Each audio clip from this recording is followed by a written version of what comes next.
এবার চলে গেলেন আদিনা, চলে গেলেন ফুরফুরা, চলে গেলেন হাজি আলী, চলে গেলেন শাহজালাল রহমতুল্লাহ আলাইহি সিলেট।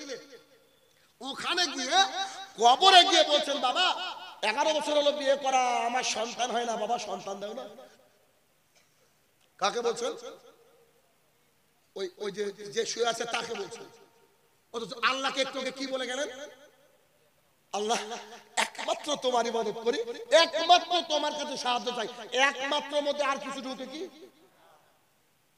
তাহলে অবস্থাটা কি? একমাত্র মধ্যে আর যদি কিছু না ঢুকে, অন্য জনের কাছে চাইছেন, এই পাপ কি আল্লাহ ক্ষমা করবে? ক্ষমা করবে না। এবার আল্লাহ ক্ষমা করবে না, বাদ বাকি আল্লাহ সব পাপ ক্ষমা করে দেবে। আল্লাহ তাআলা বলেছেন যে তুমি ওষুধ খাও।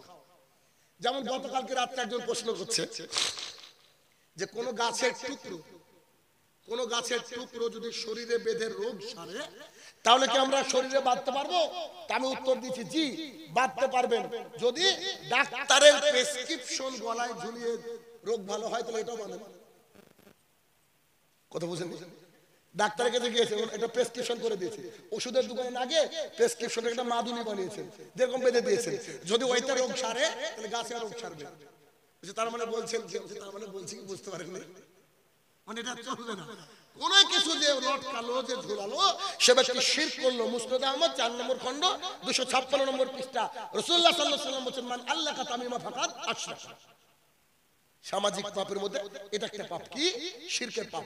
তাই লুকমান হাকিম তার ছেলেকে বলছে, ইয়া বুনাইয়া, ও আমার কলিজার টুকরা, লা তুশরিক বিল্লাহ, তুমি আল্লাহর সাথে শিরক করো না, ইন্না শিরকা লা যুলমুন আযীম, শিরক হচ্ছে সবচেয়ে বড় গুনাহ।